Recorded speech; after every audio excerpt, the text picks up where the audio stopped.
Hello, I'm Patricia Ridge Bradley, and I've been asked to do a demo for the Oklahoma Pastel Society, of which I am a member.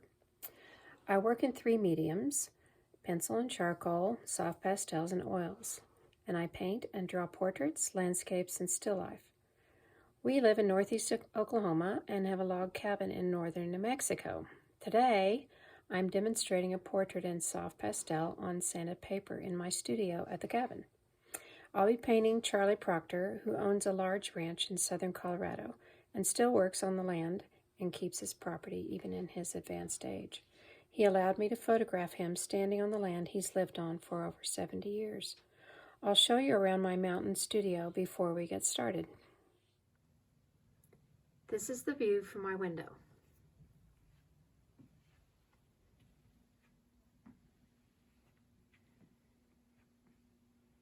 It's my resting chair, my computer station, my little dog Dolly,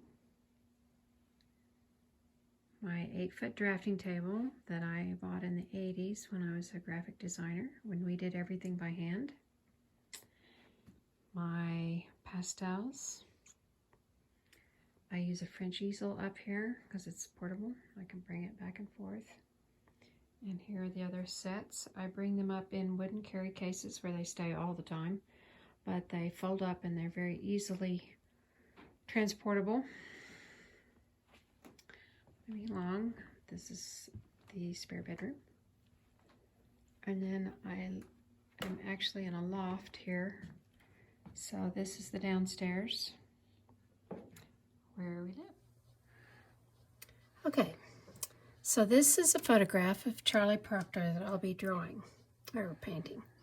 I have done this portrait of him in oils, so I know his face very well. But I wanted to do it in pastel, and I'll be working on UArt 400 grit ivory or beige colored.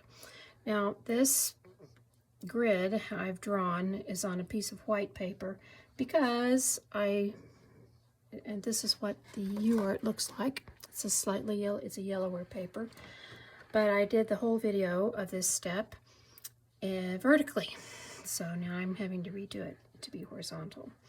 So anyway, I have brought this photograph of Charlie into my large iPad. It's not the great big huge one, but it's the standard size, and it's not the mini, it's the standard iPad.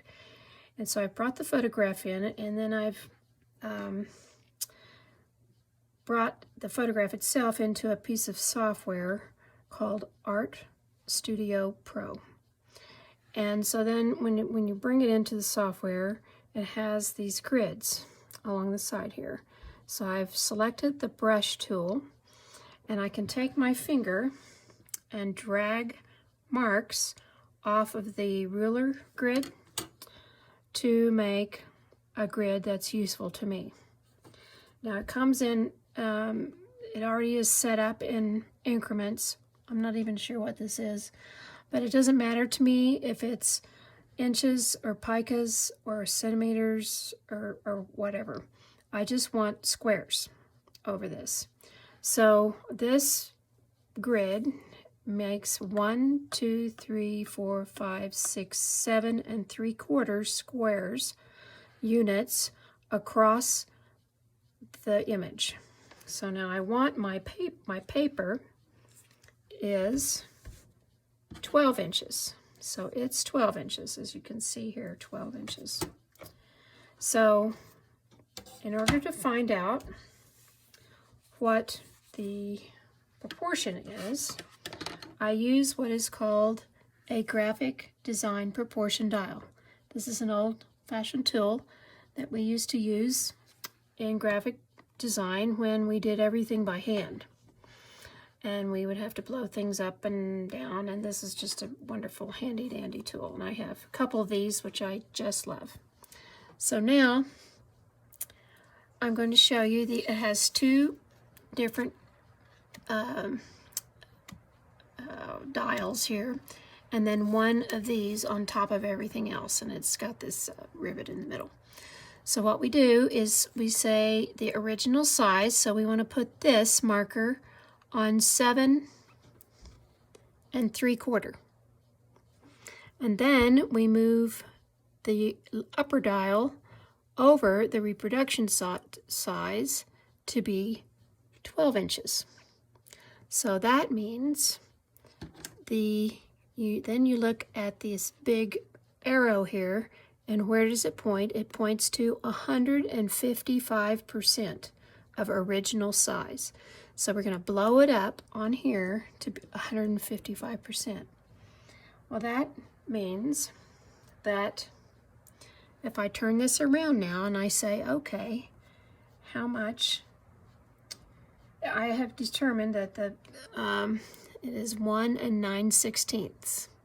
So it's 1 inch equals 1 unit equals 1 9/16. So 1 unit of the original size is 1 9/16, if that makes any sense. I hope I explained it correctly.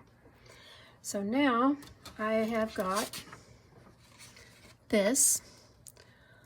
So here to review, the image on the screen is 7 3/4 units across. The width of the paper is 12 inches. So then I use the dial to figure out that it will be 155% larger than the image on the screen. And I've also determined that each unit is 1 9/16 inches square. So then I take the ruler and I make tick marks across the top at 1 9/16 and across the side, and then I use a triangle, and here's the triangle, and then here is a T-square. So you put the T-square along the hard edge of your drawing table, and then you can draw the horizontal lines, and then you can draw the vertical lines. It makes it very easy. Then we're ready to actually transfer the image onto the paper. Okay, so I have done a rough outline according to the grid here, and this took about 5 minutes. So now I'm going to go through and look and draw the interior of his face and his head and his shirt. So this makes it very easy to know exactly where I'm going, and I would like to just point out certain things as I draw, because normally we would say, okay, the eyebrow comes down. Of course, it makes a very deep shadow here. Now I'm only going to draw the shadow shapes, so I'm not going to go in and draw every little tiny thing I see. I'm just going to draw the shadow shapes.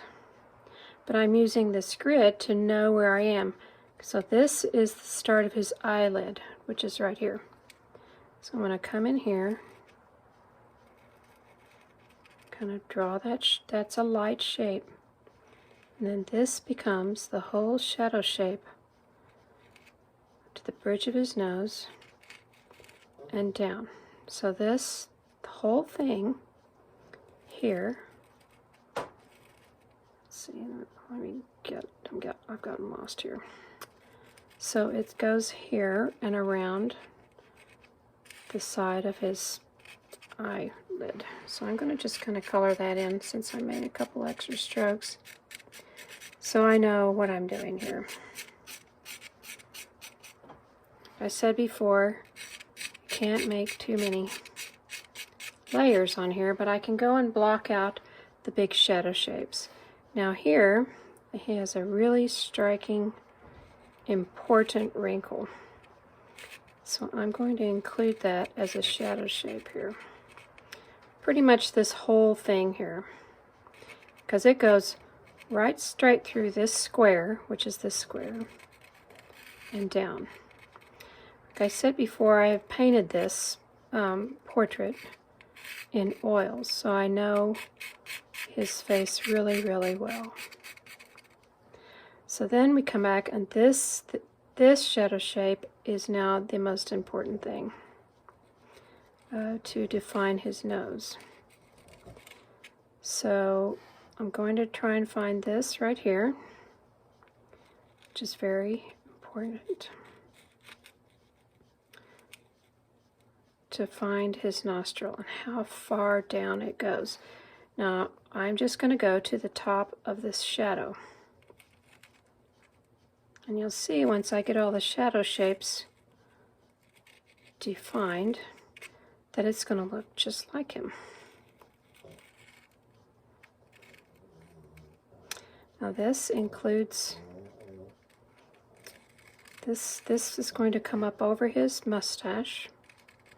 And as you can see, it's just about halfway through that.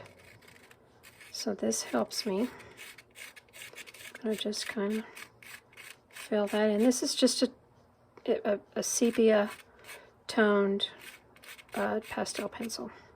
And I'm drawing very, very lightly, because if I get too dark, then I'm going to have a hard time covering it up. Well, that's not true. But I don't want to fill up the tooth very much. So I go in here, and this kind of touches this square right here.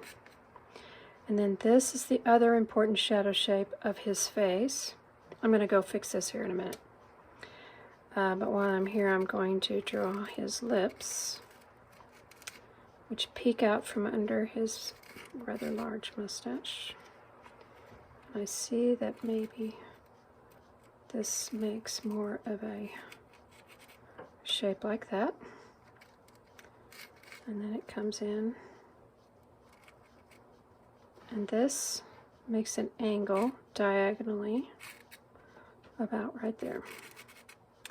Now I'm going to include the lower lip, even though it's a little lighter. Still, the value is deeper. So I'm just going to lump it all into the same value.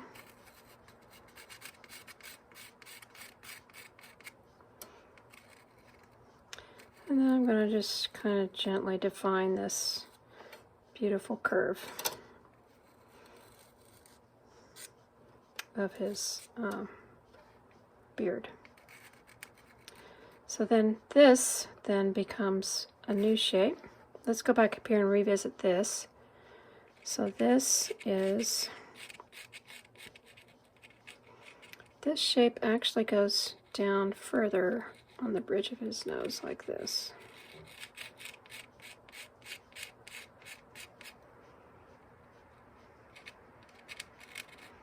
I sort of covered up that eye, but I don't think it's that important right now. That's my screen door slamming because it's very windy here. I want to get this correct. So his eyelid has now disappeared. I drew it, but it's not that important. I can go back in and find that again very easily. So here is his eyebrow, and it comes up and makes this wonderful arch because he's cocking his eyebrow.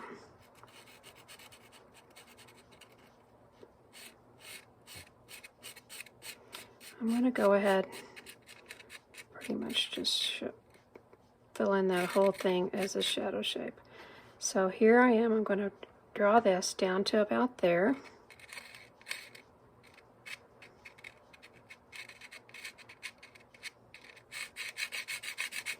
And just fill that whole thing in. So if you squint at this and you squint at this, you start to see the resemblance.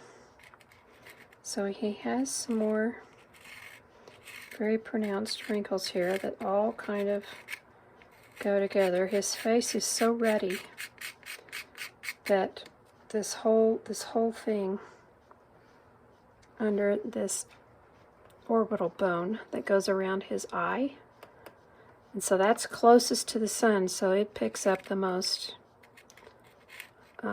light. And also he probably wore sunglasses. most of the time.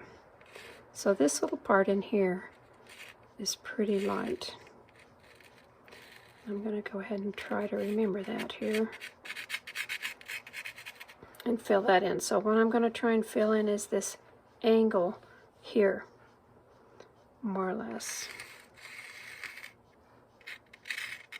So it's sort of a wedge shape like that. I'm just going to kind of make a little, and it really does kind of make this, you can see that it intersects this little corner here. It comes down to about here, and then it dives down. So that's enough for me to remember. So now here's another shape right here, which is sort of a wedge shape. And I want to remember that because it's very important. He doesn't have very much hair. So in order to get the contours of his face, I have to get these shadow shapes that are the difference between this and this isn't very great, but this does have a highlight on it. So I'm not going to include that. I'm going to come down here.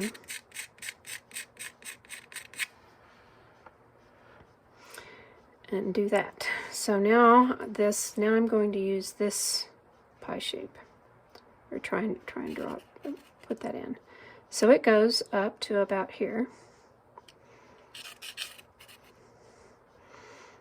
and then I'm going to just fill this pie shape area in.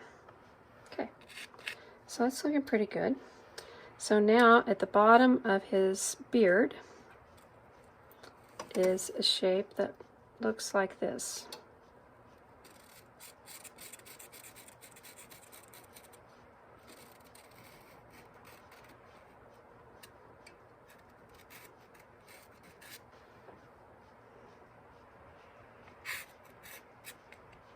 And he's got a very distinct lighter passage right here in this square. So I'm going to leave that. This is pretty dark right here. Even though we know his beard is white, it's still darker. It's in a shadow. And then of course here, this tendon, this pronounced tendon, it's very light here. It's very dark on the other side of the fold. So we want to come here. In fact, I'm just going to make this whole thing dark. So here, I'm going to find out where his ear is. Now, this is a very good example of how to cite the size and placement of an ear. So we see, and this grid has done it all for us. So, but it really helps people who aren't used to this to find things. So here is the center of his eye, here.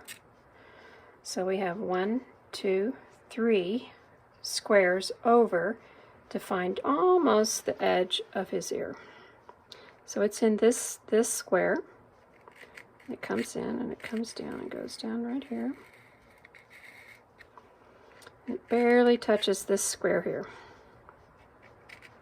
And now you can see that how close it is to the back of his head.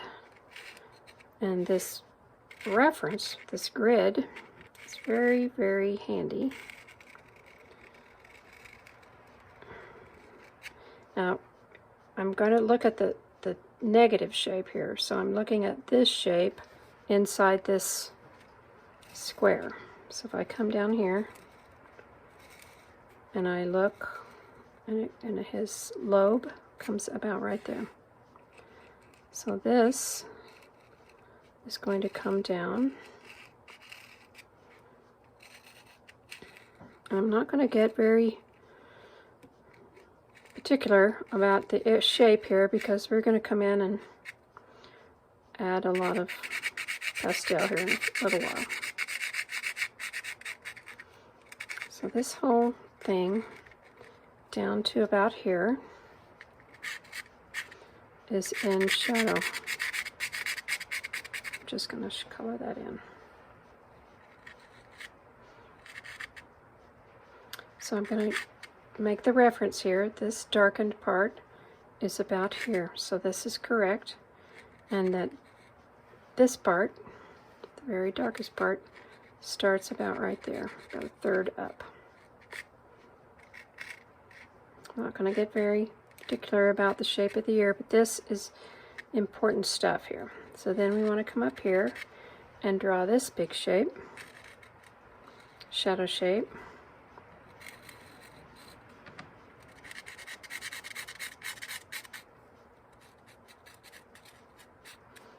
And then this is all included in here. Pretty much right here. And I'm going to put this whole thing in shadow. Now I've sort of smeared this over here with my hand. If that bothers you, you can put a slip sheet there to keep from smearing. It doesn't bother me. I just have it on my hand now. But, so anyway, we've got his ear mostly down, and this is in quite a bit of darkness here, so I'm just going to put that. Now there's a very pronounced shadow that his ear is casting right here. So I'm going to kind of lay that in too. So the back of his head, right here, and I can't do it. This whole thing comes around.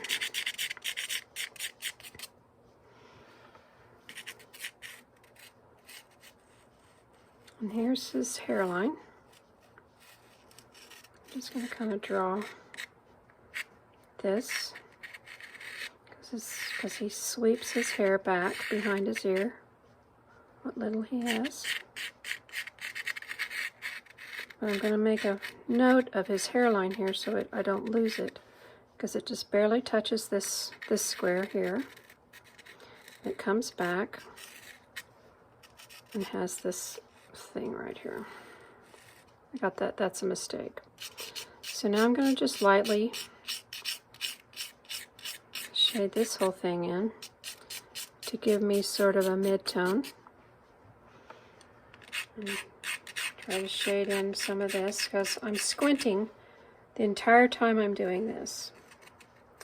There is a nice shadow here under his lower lip where you can see his skin through the thinner whiskers.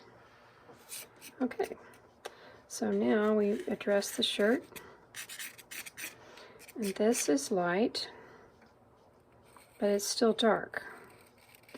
It's light here, but it's darker than this. So I'm going to give this a value. And I'm going to increase the value as I go down. But this part is not as dark as this, which is very dark. So this is as dark as this. So now I'm going to find that shape. Basically, this whole thing. I could just go ahead and color this whole portion of his shirt. Now I'm not losing sight of the grid, okay? Because I want to come in, and I'm not going to be real particular about these folds, because I can come in with the pastel and draw those. They don't have to be terribly accurate. His face should try and be as accurate as possible. But his folds, it doesn't have to be that accurate.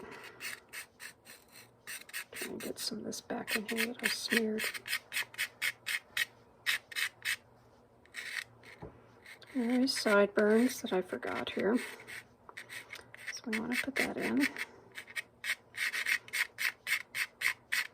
And this whole thing really is in darkness, but And his skin is so sunburned over years and years of working his land that this whole mass is very dark, really.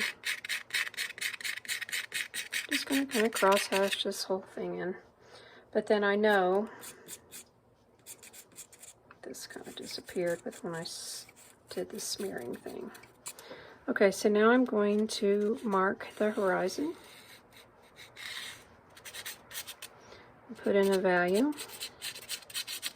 This is sort of like an underpainting on an oil.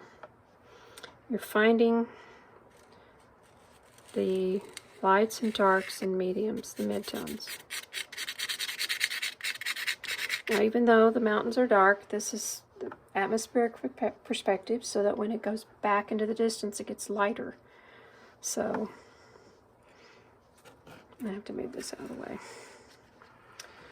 So then this kind of meets his lip.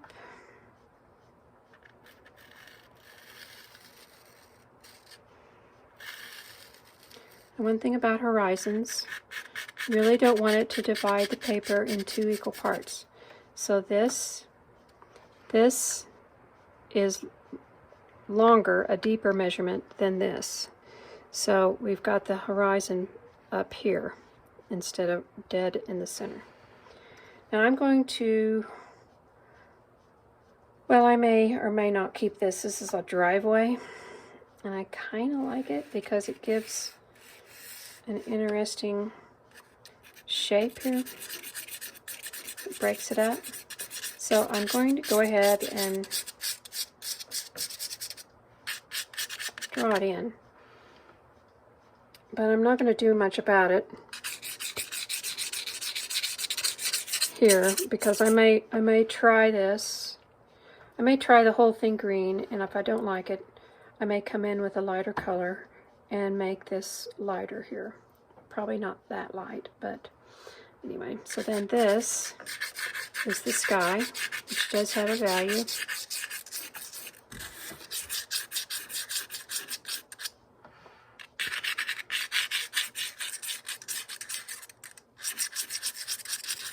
And as you can see, that didn't take terribly long. But now I have the bones and the structure of what I want to do. I'm going to go ahead and make this a little bit darker because that jaw is so important.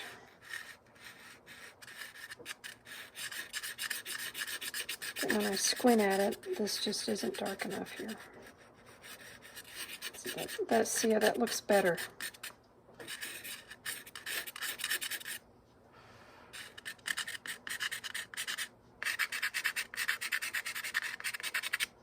So you just want to get the dark darks and the light lights.